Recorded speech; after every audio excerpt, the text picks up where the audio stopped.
ഇന്ന് ഞാനൊരു pure vegetarian റെസിപ്പിയുമായിട്ടാണ് വരുന്നത്. ബിൻഡി ഗാർലിക് മസാല, അല്ലെങ്കിൽ വെണ്ടയ്ക്കായും വെളുത്തുള്ളിയും കൂടെ ഒരു സ്പെഷ്യൽ റെസിപ്പിയാണിത്.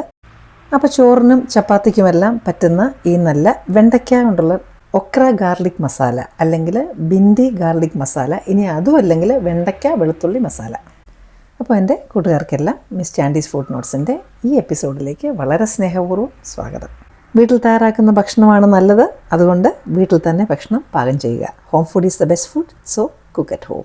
നല്ല ഫ്രഷ് ആയിട്ടുള്ള വെണ്ടയ്ക്ക, അത് കുറച്ച് നീളത്തിൽ ഇങ്ങനെ കട്ട് ചെയ്ത് വെച്ചിട്ടുണ്ട്. ആദ്യമേ നമുക്ക് ഈ വെണ്ടയ്ക്കായിലോട്ടൊരു അല്പം ഉപ്പിടണം, മഞ്ഞൾ. കാര്യം വെണ്ടയ്ക്കയുടെ ടെക്സ്ചർ നമുക്കറിയാമല്ലോ, അതിനകത്ത് മസാലയൊക്കെ പിടിക്കാൻ പ്രയാസമാണ്. അപ്പോൾ അതുകൊണ്ട് ഈ മസാല വന്നിട്ട് ആദ്യം നമുക്ക് തിരുമ്മി വെക്കണം.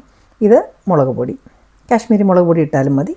എരിവ് നിങ്ങളുടെ ഇഷ്ടമനുസരിച്ച് അഡ്ജസ്റ്റ് ചെയ്യാവുന്നതാണ്. ഇങ്ങനെ ഒന്ന് ഇളക്കി വെക്കാം. നമുക്ക് ഒരു 10-15 മിനിറ്റ് വെച്ചിരുന്നാൽ മതി. അതുപോലെ തന്നെ വെണ്ടയ്ക്ക കഴുകിയതിന് ശേഷം, വെള്ളം തോർന്നതിന് ശേഷം കുക്ക് ചെയ്യുന്നതായിരിക്കും നല്ലത്. വെണ്ടയ്ക്കയ്ക്ക് അത് വെള്ളം ഒഴിച്ചാൽ നമുക്കറിയാമല്ലോ, പിന്നെയും കുഴഞ്ഞു പോകും. ആദ്യമായിട്ടാണോ ചാനൽ കാണുന്നത് എങ്കിൽ ആ സബ്സ്ക്രൈബ് ബട്ടൺ ഇപ്പോൾ തന്നെ ഒന്ന് പ്രസ് ചെയ്യാൻ മറക്കരുത്. അപ്പോൾ തന്നെ വരുന്ന ബെല്ലൈക്കണും പ്രസ് ചെയ്ത് ഓൾ എന്നും കൂടെയുള്ള ഓപ്ഷൻ ഒന്ന് സെലക്ട് ചെയ്താൽ ഞാനിടുന്ന എല്ലാ വീഡിയോസിൻ്റെയും നോട്ടിഫിക്കേഷൻസ് നിങ്ങൾക്ക് ഇനിയും കിട്ടും. തീ കത്തിച്ചതിന് ശേഷം കട്ടിയുള്ള ഒരു പാനിനകത്തേക്ക് നമുക്ക് എണ്ണ ഒഴിച്ചു കൊടുക്കാം. എള്ളെണ്ണയിലാണ് ഞാൻ ചെയ്യുന്നത്. അപ്പോൾ ചൂടാകുന്നതുകൊണ്ട് ഞാൻ വെണ്ടയ്ക്ക ഇട്ട് കൊടുക്കാം. എന്നിട്ട് ഇത് ഫ്ലെയിം ഒന്ന് കൂട്ടി വെച്ച് വേണം ചെയ്യാൻ. കാര്യം വെണ്ടയ്ക്ക കുഴയാൻ സമ്മതിക്കാൻ പാടില്ല. വെണ്ടയ്ക്ക ഇളക്കുമ്പം ഫ്ലിപ്പ് ചെയ്തിടുക, മറിച്ചിട്ട് അതല്ലെങ്കിൽ ചിലപ്പോൾ പൊടിഞ്ഞു പോകും. ഇടയ്ക്കിടയ്ക്കൊന്ന് ഇളക്കി കൊടുക്കണം. ദാ മൂത്ത് വരുന്നുണ്ട്.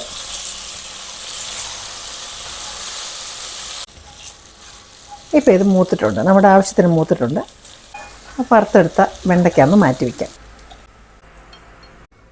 ഇനി നമുക്ക് ആ എണ്ണയിലേക്ക് തന്നെ ജീരകം ഇട്ട് കൊടുക്കാം. എണ്ണ ആവശ്യമുണ്ടെങ്കിൽ ഒരു അല്പം കൂടെ ചേർക്കാവുന്നതാണ്. അത് പൊട്ടുന്ന ഉടനെ തന്നെ നമുക്ക് അതിനകത്തേക്ക് വെളുത്തുള്ളി ചെറുതായിട്ട് അരിഞ്ഞത്. അപ്പോൾ ഞാൻ പറഞ്ഞല്ലോ, ഇത് വെളുത്തുള്ളിയാണ് ഇതിനകത്ത് സ്പെഷ്യൽ.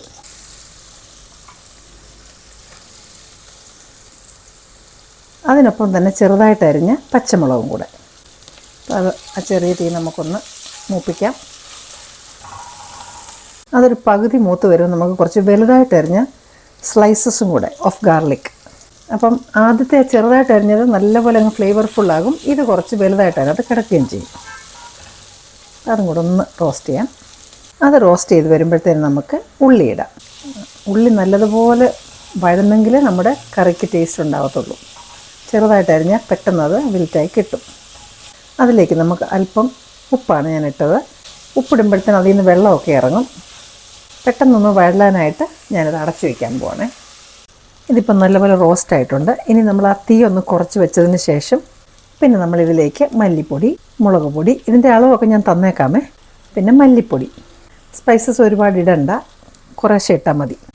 അല്പം ഗരം മസാല, പിന്നീട് കായം. ഇതും കൂടെ ഒന്ന് മിക്സ് ചെയ്ത് ഒരു 30 സെക്കൻഡ്സ്. ഇതിലേക്ക് ക്യൂബ്സായിട്ട് അരിഞ്ഞ് വെച്ചിരിക്കുന്ന തക്കാളി, ഇത് നല്ലപോലെ മിക്സ് ചെയ്തതിന് ശേഷം ചെറിയ തീയിൽ തന്നെ അടച്ചു വെച്ചാൽ മതി. തക്കാളി പെട്ടെന്ന് വെന്ത് കിട്ടും. ഇതും ഇടയ്ക്കിടയ്ക്കൊന്ന് ഇളക്കി കൊടുക്കണേ. ഒരല്പം വെള്ളം കൂടെ ഒഴിച്ചു കൊടുക്കും. ഇച്ചിരി ചൂടുവെള്ളം ഒഴിക്കുന്നത്, കാര്യം ഗ്രേവി ഒന്ന് ലൂസാകാനായിട്ട്. വളരെ ഈസി ആയിട്ടുള്ള റെസിപ്പിയാണ്, ചെയ്ത് നോക്കണേ. പ്രത്യേകിച്ച് വെജിറ്റേറിയൻസിന് ഒരുപാട് ഇഷ്ടപ്പെടുന്ന വ്യത്യസ്തമായിട്ടുള്ളതാണ് വെണ്ടയ്ക്കയുടെ ഈ റെസിപ്പി. മസാല നല്ലതുപോലെ ശരിയായി സെറ്റായിട്ട് വന്നിട്ടുണ്ട്. അപ്പോൾ ഈ തക്കാളിക്ക ഇടുന്നത് കൊണ്ട് നല്ല പുളി ഉണ്ടാവും. പുളിയുള്ള തക്കാളിക്കാണ് നല്ലത്.